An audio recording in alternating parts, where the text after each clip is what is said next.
Hello guys, कैसे हैं आप लोग। उम्मीद करते हैं कि बढ़िया होंगे, घर पे होंगे और स्वस्थ होंगे। सो गाइज, आज के इस वीडियो में हम आपके लिए लेकर आ गए हैं बिहार बोर्ड क्लास 10th का जो हिंदी है, ठीक है, उसमें काव्य खंड के चैप्टर नंबर 3 अति सिधो स्नेह का मारा गया मोह आंसू वन्ही लय वर्षे।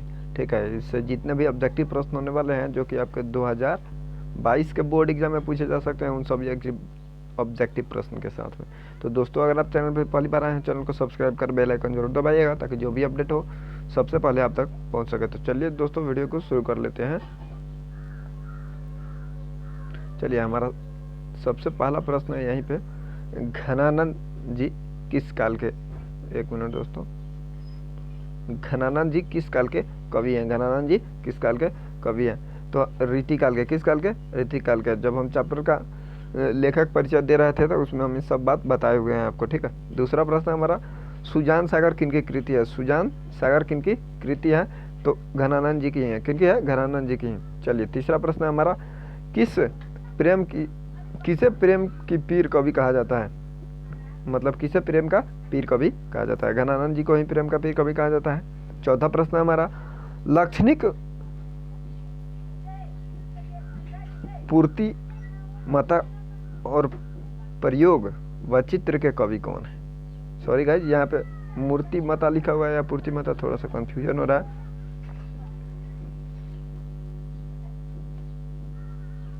यहाँ पे लिखा हुआ है दोस्तों मूर्ति मता। ठीक है, मूर्ति मता, लाक्षणिक मूर्ति मता और प्रयोग व चित्र के कवि घनानंद जी है। ठीक है, घनानंद जी।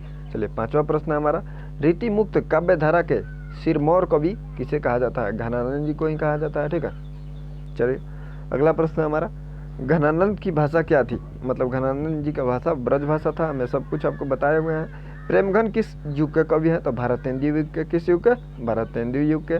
चलिए, आठवां प्रश्न हमारा, आठवां प्रश्न में बोला जा रहा है कि कवि प्रेमघन के अनुसार भारत में आज कौन सी वस्तुएं दिखलाई नहीं पड़ती है? भारतीयता।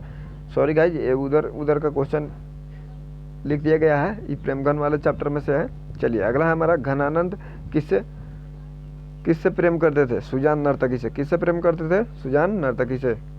चलिए, अगला प्रश्न हमारा 10वां नंबर, घनानंद कवि हैं वीर के। कौन से कवि हैं? वीर कवि हैं। ठीक है, चलिए अगला हमारा 11 नंबर, मुगल बादशाह मोहम्मद रंगीले के यहाँ वे क्या काम करते थे? मीर मुंशी थे। क्या थे वहाँ पे? मीर मुंशी।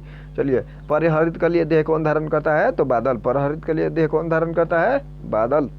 चलिए, अगला हमारा 13 नंबर, परहित लिखा हुआ है। सॉरी गाइज, यहाँ पे परहित लिखा, परहित नहीं, परहित। ठीक है, परहित मतलब दूसरों के भलाई के लिए। ठीक है, चलिए 13 नंबर प्रश्न है, कवि अपने आंसुओं को कहाँ पहुँचाना चाहता है? सुजान के आंगन में। कहाँ? सुजान के आंगन में। 14 नंबर प्रश्न हमारा, निस्वार्थ भाव से निश्चल होकर अपने आप को समर्पित कर देना किसका कथन है? घनानंद जी का। किसका कथन है? घनानंद जी का। चलिए, अगला प्रश्न हमारा, घनानंद की महत्वपूर्ण रचना कौन सी है? सुजान सागर। कौन सा? सुजान सागर।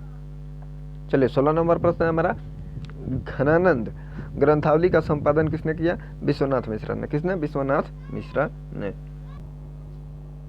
चलिए, अगला हमारा प्रश्न है, घनानंद की कृति का आधार क्या है? ए और बी दोनों, सुजान निहित और घन आनंद कवि। ठीक है, चलिए 18 नंबर प्रश्न है, मोह आंसू व निहि लय वर्षों में किसकी बात की गई है? विरह वेदना की। किनकी? विरह वेदना। ठीक है, चलिए अगला प्रश्न है हमारा, एक मिनट, 19 नंबर, घनानंद के अनुसार प्रेम का मार्ग कैसा होता है? सीधा और सरल। सीधा और सरल। कौन प्रेम कर सकते हैं? निश्चल और निष्कपटी। निश्चल और निष्कपटी ही प्रेम कर सकते हैं। घनानंद किनके द्वारा मारे गए? नादिर शाह के सैनिकों के द्वारा घनानंद जी मारे गए। घनानंद जी की मृत्यु कब हुई? 1739। कब हुई? 1739 में। ठीक है, चलिए अगला प्रश्न हमारा, कवि के पर्जन्य किसे कहा? पर्जन्य कवि ने पर्जन्य किसे कहा था? बादल को। ठीक है, दूसरों के हित के लिए जो देह धारण करता है।